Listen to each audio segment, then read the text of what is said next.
BSS Cast é união, BSS Cast integração, cada vez mais trazendo informação. BSS Cast, BSS Cast. Oi, gente, começa agora mais um BSS Cast. É muito bom estar aqui com vocês novamente. Eu sou Natália Mota. Eu sou Hertzson Filho. E hoje nós vamos dar continuidade à nossa série de magnetismo.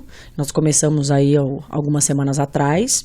E eu quero começar agradecendo a presença da Ionara Rocha, que está acompanhando aí, que está participando desse projeto. Ela é a coordenadora de magnetismo aqui da nossa casa. Obrigada, Ionara, pela sua participação mais uma vez no nosso programa. Obrigado, Natália. E hoje também estão aqui para falar de magnetismo o Luíde Rocha. Oi, Luíde, obrigada pela sua participação. Prazer é todo meu. E o Daniel Moretti, que também vai falar de magnetismo junto com a gente. Daniel, obrigada pela sua presença. Obrigado pelo convite. E eu já passo a palavra a Ionara para a gente dar continuidade. Depois dessas... Já fizemos 2 programas sobre magnetismo, então hoje vai ser o terceiro. E eu passo a palavra a você, Ionara. Obrigada, Natália. Nós estamos lançando essa série, de magnetismo, porque além de ser uma ciência muito interessante, muita gente tem a curiosidade, e quer saber um pouco mais sobre isso. Na série passada, a gente falou um pouco do movimento espiritualista aqui nos Estados Unidos, juntamente como o magnetismo foi quem deu origem a esse movimento espiritualista, e foi o espiritualismo que deu que lançou o espiritismo, Kardec deu um nome diferente, a gente falou por causa da reencarnação. Então nós vamos trazer agora, nessa série 3, o magnetismo de volta à Europa. O que aconteceu, quando depois do episódio das mesas girantes, e como Kardec teve contato com as mesas girantes, ele nunca abandonou o magnetismo. Ele continuou sendo um magnetizador. E o que muita gente não sabe era que Kardec usava o magnetismo dentro do espiritismo. Como isso? Kardec usava, por exemplo, nos fenômenos do sonambulismo. Se nós olharmos, nós vamos perceber que Allan Kardec, no Livro dos Médiuns, pede para que você pudesse ajudar um médium iniciante na psicografia, fazendo imposições no ombro ou no braço daquela pessoa, para que ele pudesse desenvolver mais rápido a psicografia. Então, a imposição vem de onde? Do magnetismo. Então, demonstra que o magnetismo, que Kardec trouxe o magnetismo para dentro do espiritismo. Outra coisa que vocês vão notar é quantas vezes ele chama, quando ele tem uma comunicação em várias obras, quando ele descreve e dá o nome do médium, e embaixo ele coloca médium sonâmbulo. Não sei se vocês lembram o que é o sonambulismo, mas o sonambulismo é quando você faz uma imposição de mãos, e você vai fazendo uma imposição em todos os chakras, ou no corpo inteiro, porque os magnetizadores não necessariamente usavam chakras. Então, com a imposição com os fluidos, o espírito saiu um pouco do corpo, e então tive o fenômeno de clarovidência. A gente falou isso na outra semana. Exato. Então, Kardec magnetizava os médiuns para que os médiuns pudessem dar comunicações mediúnicas. Então, era muito usado o magnetismo dentro do espiritismo na França. Isso era uma das coisas que a gente precisava falar. Outra coisa muito interessante foi que em alguns países, e a França não entrou, mas em alguns países na Europa, foi proibido uma pessoa comum a aplicar o passe. Quem tinha que aplicar o passe eram os médicos, né? Aí fica aquela coisa, porque os médicos, foi decretada uma lei, se não me engano foi a França e a Inglaterra que não entraram, mas todos os outros, a grande maioria dos países na Europa aceitaram e lançaram essa lei, que quem poderia magnetizar seriam apenas os médicos. Existe até um fato narrado no livro do Edwin, que é um magnetizador inglês, onde ele diz que ele presenciou uma pessoa sendo processada pela cura, e ela não era médica, então ela era uma magnetizadora e ela foi processada. E quando chegou, a testemunha dela, a pessoa que tinha sido curada, foi dar o depoimento, dizendo, não, mas eu estou curada. E o que o juiz disse para ela é o seguinte, não, você está sendo julgada exatamente porque você curou. Não é o seu papel de curar. A cura pertence apenas aos médicos. Vai entender o ser humano, né? Exato. Então, isso há um tempo atrás, porque muita gente questiona por que o magnetismo sumiu, e existem vários fatores. Dentre eles, esse fator cultural que aconteceu na Europa, onde as pessoas realmente curavam, mas elas foram impedidas de curar. Agora, as pessoas iam num consultório médico, o médico não tinha interesse de ficar aplicando passe numa pessoa 35, 40, 45 minutos para que ela melhorasse. Então, com isso, foi morrendo um pouco, né, a questão do magnetismo.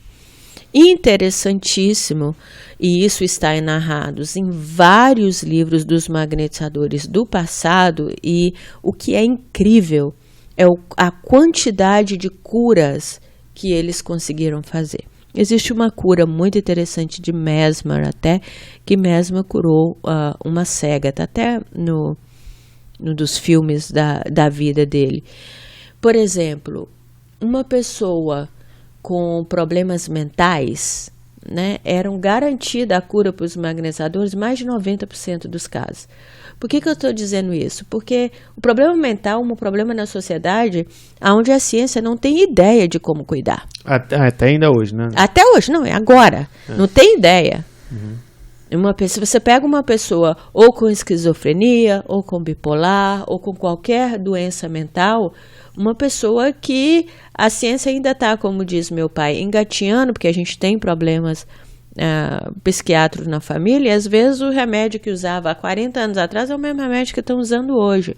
Ou seja, a ciência a psiquiatria evoluiu muito pouco. E as mulheres histéricas de antigamente, que eram faladas, a grande maioria eram curadas pelo magnetismo. Nesse caso, Ionara, acaba o milagre, né? Como assim? Porque o milagre antigamente era uma coisa inexplicável, né? Os magnetizadores, Edson, do passado, eles eram pessoas extremamente cultas, extremamente conhecedoras, né? Eles acreditavam que o fluido vital saía das mãos deles. É até legal você fazer essa pergunta, porque com o movimento espírita, na época, houve uma divisão dos magnetizadores. Aqueles magnetizadores que acreditavam na espiritualidade e os magnetizadores que não acreditavam na espiritualidade. Os magnetizadores que acreditavam na espiritualidade eram magnetizadores que faziam uma prece antes, ou com a doutrina espírita, né, trazia os mentores para auxiliá-los, sabia que poderia ter uma ajuda espiritual. Ajuda, não é que os espíritos vão fazer tudo e você não vai fazer nada, né? É uma ajuda espiritual.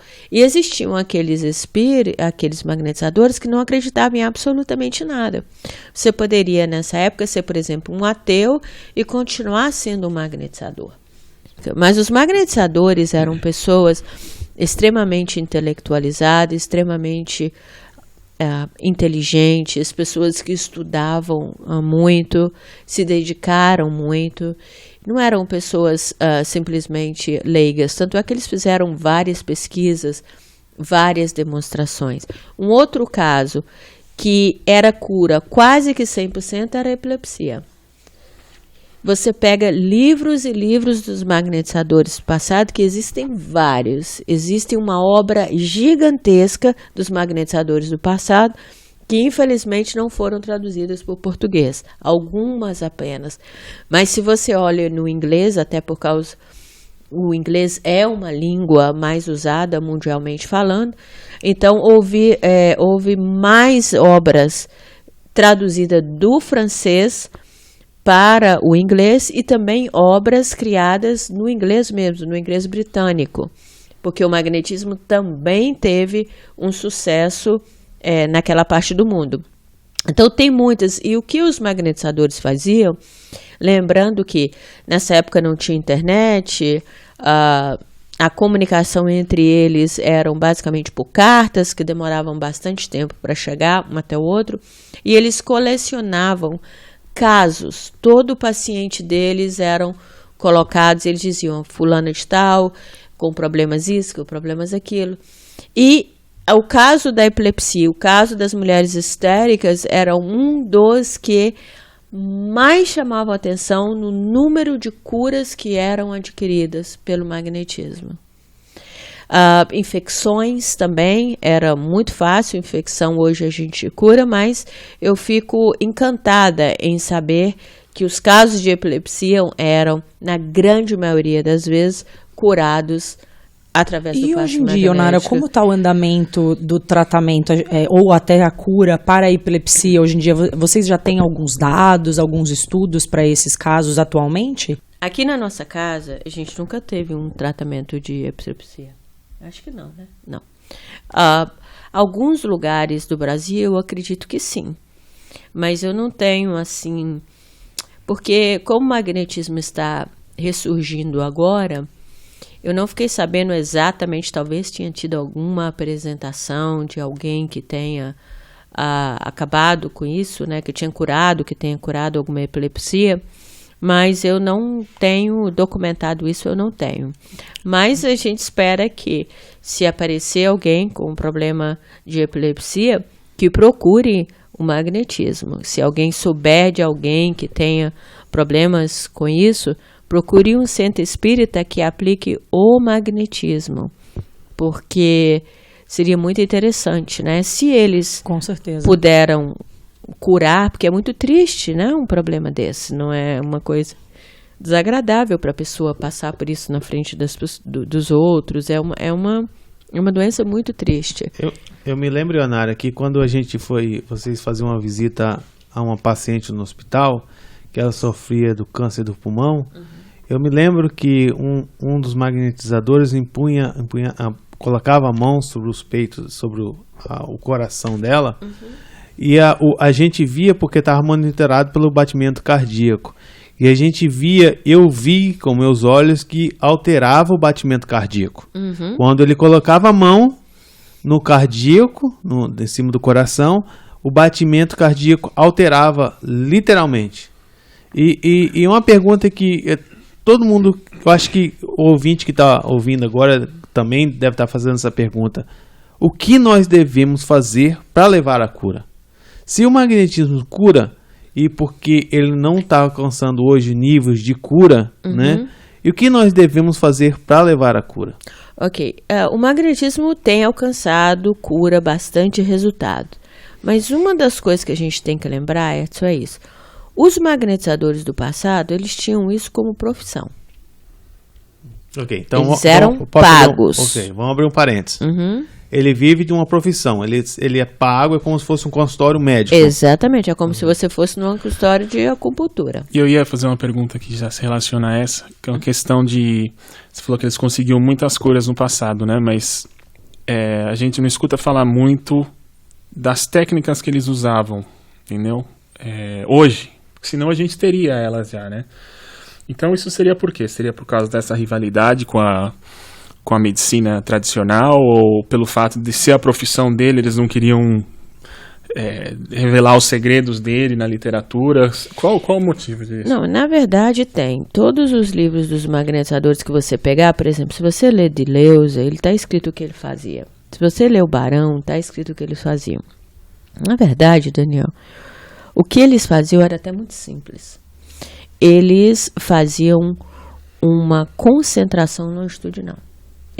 Lembra-se que eles não usavam chakras, então eles iam fazendo mais uma imposição que poderia demorar até 2 minutos para você chegar da cabeça até os pés. Então imagine uma imposição super, hiper lenta. E aí eles concentravam, geralmente se eles quisessem lançar e ver se a pessoa, o paciente, tivesse uma probabilidade de sonambulismo, eles ainda concentravam no frontal, na testa e no gástrico. Então ali nesses 2 lugares era onde eles gastavam mais tempo ainda. Agora, cada passe, você imagina o concentrado. Cada passe, 45, 50 minutos de concentrado. Mas você acha que isso talvez mostre para nós que a técnica em si não era tão importante quanto a intenção do magnetizador? Não, é uma técnica. É uma técnica. Mas a vontade, lembra disso, o problema maior que nós temos hoje é a vontade do magnetizador e o nível de concentração que ele tem. Quando você acha que os espíritos que vão fazer, você está botando a mão ali e deixando o trabalho para ele fazer. Quando você sabe que é você que tem que fazer, você tem um cuidado maior. Agora, os magnetizadores, e isso você começa a ver nos últimos livros de Deleuze, você vai ver que ele começa a desenvolver ali o tato magnético. Ele começa a arrastar o fluido de um lugar para o outro. E ele começa a perceber aonde que está certas desarmonias no paciente. Então, é uma técnica, por quê? Porque ele está colocando energias no corpo inteiro. Com a intenção, lembrando sempre que os magnetizadores magnetizavam muito com a intenção de induzir o sonambulismo. E tem uma pergunta que já segue nessa, que eu ia fazer até antes, mas a gente está no assunto agora. O espiritismo começou com Kardec, que era magnetizador. E poderia-se dizer que o sonambulismo é um tipo de mediunidade totalmente dependente do magnetismo, ou seja, se não houvesse o magnetismo, seria muito mais difícil ocorrer o sonambulismo? Eu acredito que sim. O sonambulismo induzido, sim.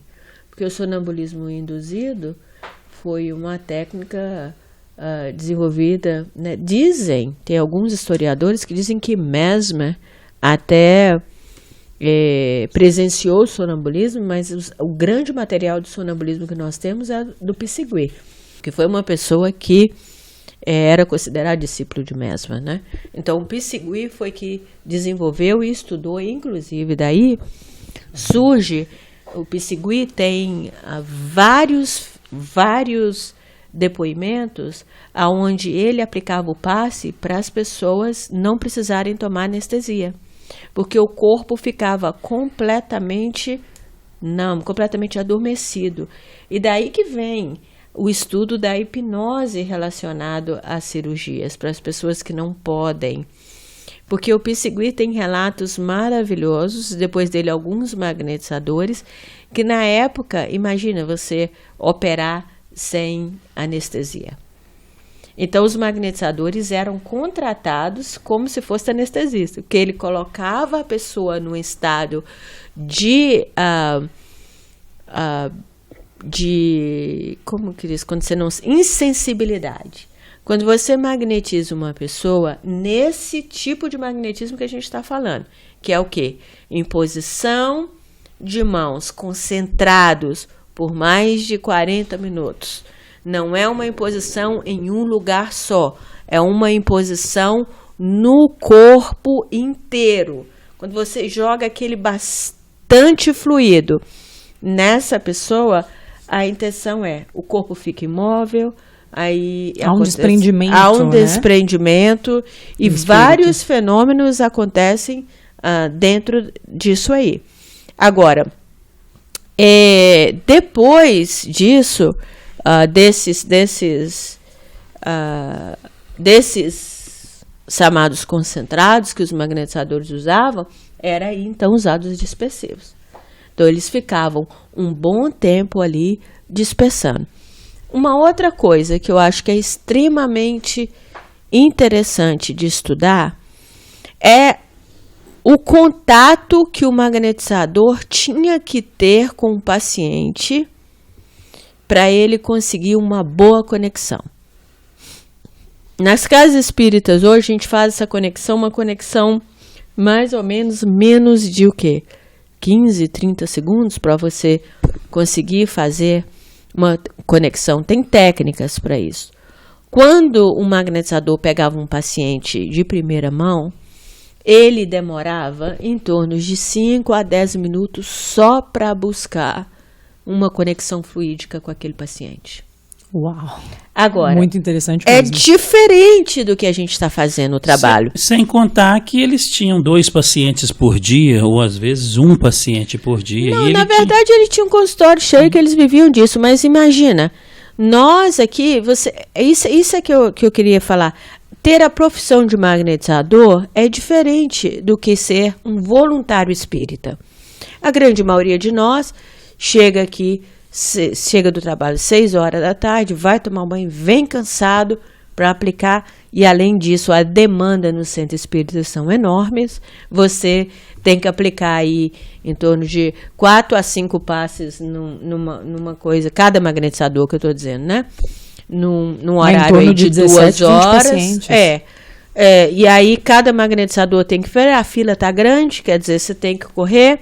Os magnetizadores eram o trabalho deles. As pessoas iam no consultório. Quando chegava lá, a grande maioria deles tinha uma sonâmbula também.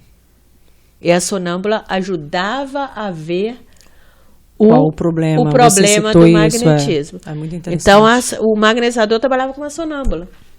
Nos Porque consultórios. não tinha o tato ainda, né? Por causa do desenvolvimento do tato. Hoje, a gente tem o desenvolvimento do tato, que a gente já tem as técnicas. Hoje, nós trouxemos, inclusive o crédito é completamente de Jacomelo, né? Que ele trouxe os chakras, que ele trouxe tudo isso que estava faltando em termos de conhecimento. Para os magnetizadores do passado, o que funcionava era o seguinte: eu tenho um fluido que é muito poderoso. Seu problema é que está faltando fluido para você. Então, eu vou te dar esse fluido. Agora, você imagina o nível de concentração que eles tinham que ter. No livro de Barão de Dupé, que eu traduzi, tem uma fase lá do livro, uma parte, que ele narra mais ou menos o que acontecia com ele quando ele aplicava o magnetismo. E é muito interessante, porque ele diz: 1 hora antes eu não conversava com ninguém, a não ser com pessoas extremamente íntimas a mim. E passava a manhã... Exato. Andando, observando a natureza, tendo um dia de exatamente. de reflexão, reflexão, de meditação. Né? Eu li no Jornal do Magnetizador, que foi publicado na Inglaterra, naquele hospital onde ele trabalhou, onde quando ele ia ver um paciente de uma doença mais rara e difícil, ele passava o dia, né? Concentração, ele sozinho, ele não tinha interação com as pessoas. Contato com a natureza. Contato com a natureza. Ele tinha todo aquele dia só se preparando para entrar em contato com aquele paciente. Isso nas doenças mais graves. Exato. Então, você veja a nossa diferença. O que atrapalha dentro do movimento espírita, de uma certa forma, é você acreditar que os espíritos vão fazer por você. Então, aí... né? O que acontece? Os espíritos vão fazer, não requer de mim tanto esforço. E o Barão fala nesse mesmo livro, Luíde, que ele fica num estágio ali de sem pensamentos, sem nada, e ele sente algo sair de dentro dele. É quando ele começa, então, a aplicar o passe. Isso lembra quem? Jesus. Quando Jesus diz: eu senti algo saindo de dentro de mim. Eu senti virtude saindo de dentro de mim. Posso fazer uma pergunta talvez um pouco controversa, mas obviamente nós estamos milhares de anos longe de Jesus ainda em matéria de evolução, né?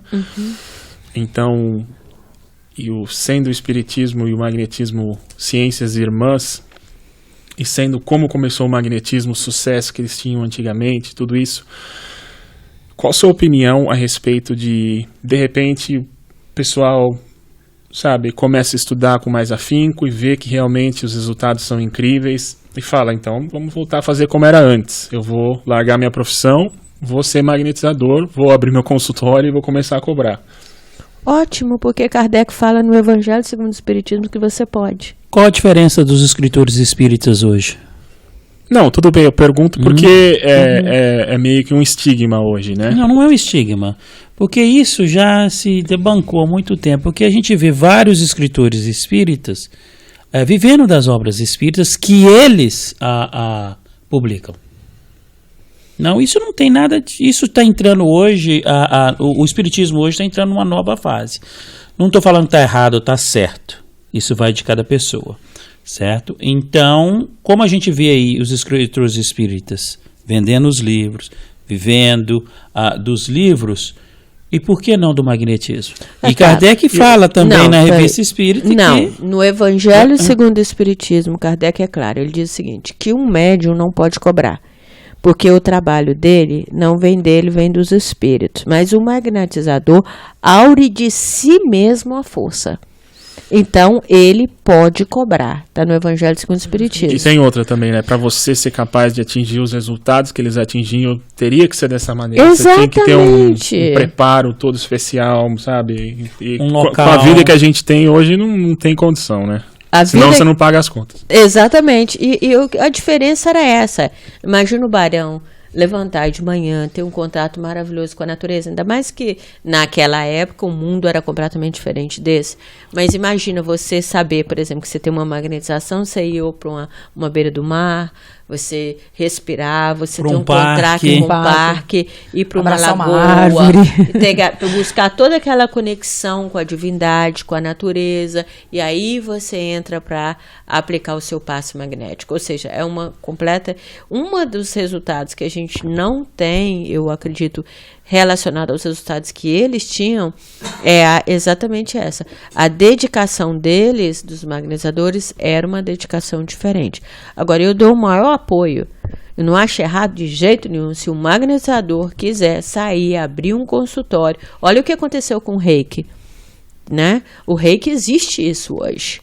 Existem pessoas que estão vivendo. E quem aplica o magnetismo sabe que o magnetismo é muito mais completo do que o Reiki, né? Então, às vezes, Daniel, eu penso que para o magnetismo realmente